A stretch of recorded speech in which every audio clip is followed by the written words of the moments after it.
vigtigt punkt. Og så I er kommet derud, hvor I synes, det kunne være sjovt at prøve det her, så gør I det, alle tre, at I sådan tager fat i kanten af båden. Godt fat i reglingen. Og så begynder I at lege gyngehest. Og det er altid meget morsomt, fordi den båd, den er altså utrolig svær for jer. På et eller andet tidspunkt lykkes det at få den ene regling under vand. Det er som regel ikke engang nok. Og lige i det øjeblik der kan det egentlig være meget godt lige at sige, det her det er sgu egentlig svært. Det er lige der, vi bliver klar over, at det her sker nok aldrig. Hvad er det allerførste, vi gør nu? Det er at holde mandtal over personerne og se, at de er okay. Samle personerne. Styrmanden sørger for at få fat i alle. Men i hvert fald få snakket, så man er sikker på, at der ikke ligger en ind under båden. Det er meget under. Det kan I før prøve, det er gået det. Det er et fantastisk sted. Der er masser af plads. Der er jo luft og det hele. Man skal bare passe på det. En af årsagen til, at vi også vil gerne vil lære den her øvelse, det er, at de, der har prøvet det, har en psykisk parathed den dag, det sker, hvor I siger, nå ja, det var sådan, vi gjorde. Og så gør vi det en gang til. Så tænk lidt på det også i aften. Styrmanden forsøger at få samlet mandskabet. Når der er en, der driller ved at ligge derinde, så er det ups, ud. Og så kommer redningsvesten. Yes. Lige sikre os, at vi har styr på alle folk. Så skal vi vinde båden. Og det gør vi på den måde, at styrmanden kommanderer en mand til stævnen, en mand til hækken, og en mand ligger på midten af båden. Vedkommende ligger nu herom på den anden side. Eller jeg til 3. Så sker der følgende. De 2 personer her for og agter strækker simpelthen hænderne i vejret med båden. Løfter båden op. Det der jo i praksis sker, det er, at man bliver trykket ned. Men den opdrift, man har i sin redningsvest via sig selv, gør altså lige, at båden bliver løftet 1 eller 2 bord. Og på præcis samme tidspunkt springer tredje manden op og tager fat i kølen og trækker kølen over til sig. Den ligger jo op, og den er ligesom til at få fat i. Og det sker på samme tid, fordi man skal i virkeligheden have båden løftet så langt op, så den er nemmere at vende i det øjeblik, tredje manden tager fat i kølen og vender. Og så kommer båden rundt, og det går lynende stærkt. Så inden vi begynder at vende båden, så vi lægger årene ud i vandet. Hvis I forestiller jer, at man over en svævebåd, eller det der er endnu værre, en båd med havelåg, så lægger årene så ikke bare sådan pænt og roligt ud. Båden kan jo stadigvæk godt kende sig. I en svævebåd er det højst sandsynligt, at årene bliver revet ud af svæv. Der er nogle af kulfiberårene, som ikke kan holde 3 personer op. Så nu har vi en enestående chance for at gøre det, ja. Herligt. Nogen deltager i eksperimentet. Testing. Damn. Yes. Så det håber jeg ikke har noget mod, at vi lige tester lidt på jer.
Ja.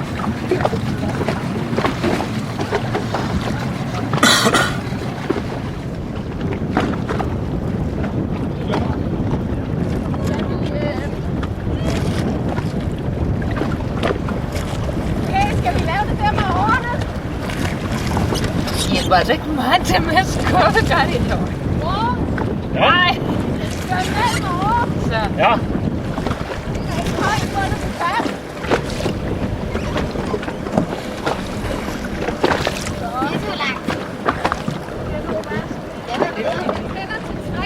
Jeg tror, du er mere afsluttet til det, Ah, snart ikke om det. Og jeg tæller til 3. Okay, jeg kommer der ikke snart. Det får I lige kommer ind. 1, 2, 3. Jeg har ready på Harriet. Det var flot.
Baglæns op. Det var flot klaret, Anne.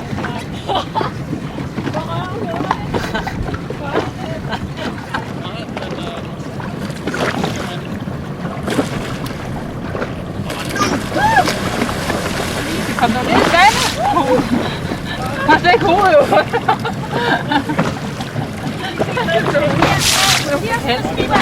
Ja. Ja.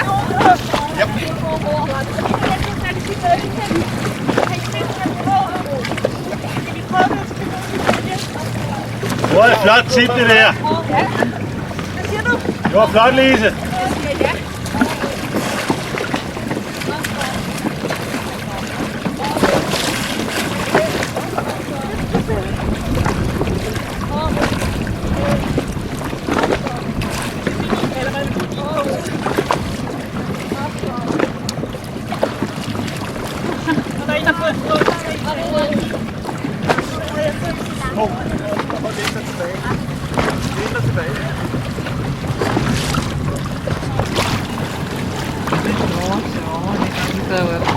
Ja, det gjorde jeg.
tæller en omkring, så skyder vi den op efter bedste evne. Ja, det går bare på. Ja, det går til mod dig, så det er godt. Så kan du lukke dem væk, ikke? Hvordan vender vi så, hvor dig der til?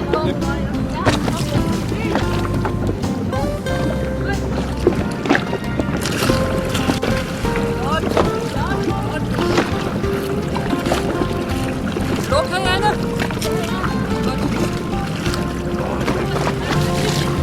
Så har de østkar. Ikke noget øskar med.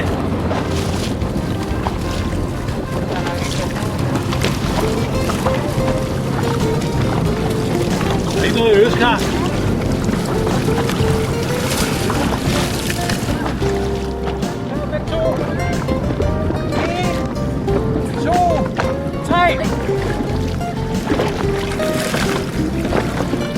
Op på siden.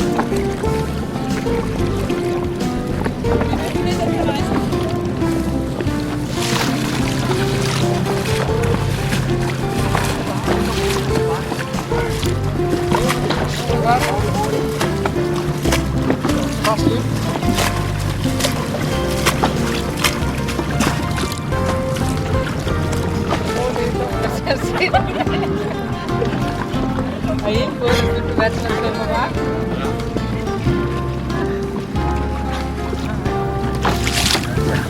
Nu skal jeg til at gå op.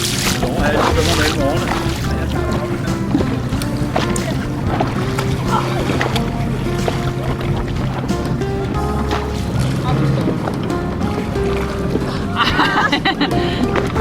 Nå, må du sige. Nej, det var ikke. Hey! Jeg giver mig nogle på tørre mor.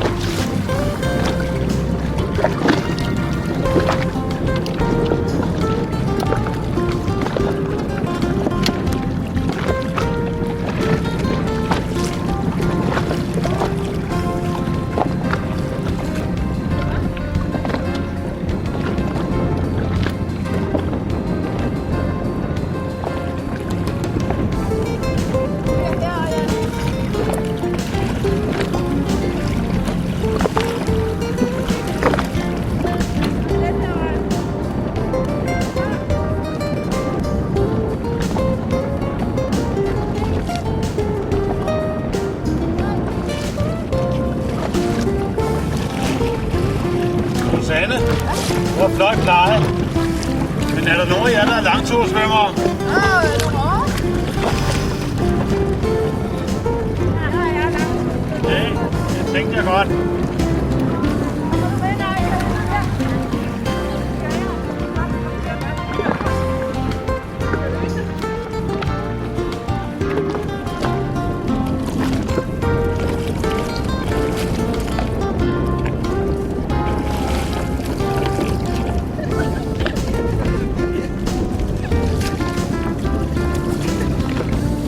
Jeg har aldrig frigivet i kajak.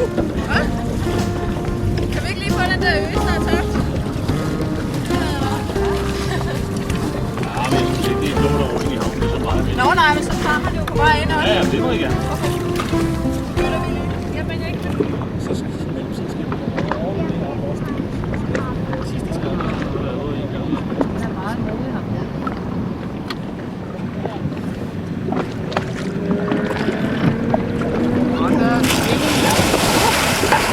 Nå, kæft, hvor du.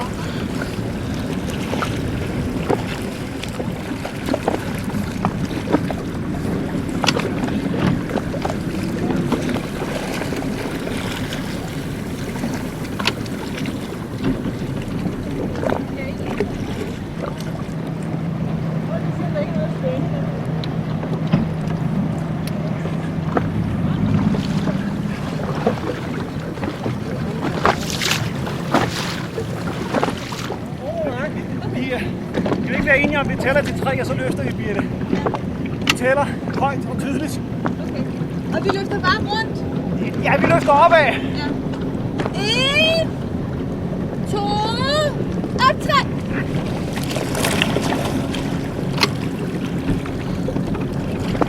Vi skal ikke ramme noget på op. Vi skal øve.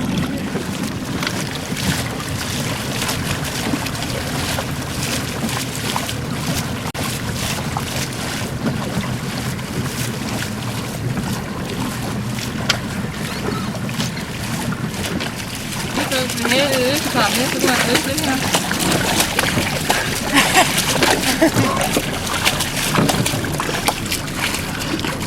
Du er helt afhængig af det her. Bare tage fat i. Bare tage fat i kanten her, Birte. Så benene sparker lidt på den overflade.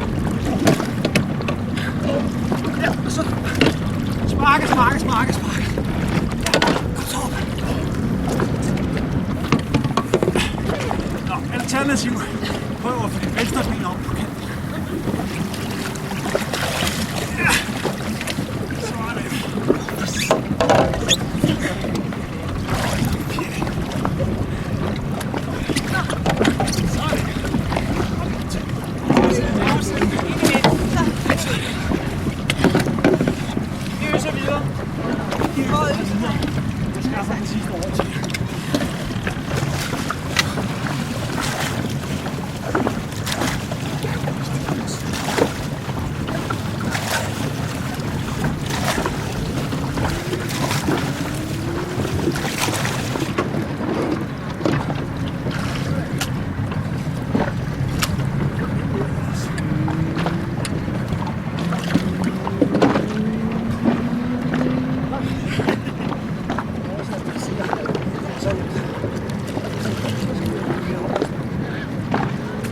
Kommer rigtig hårdt ned på vandet.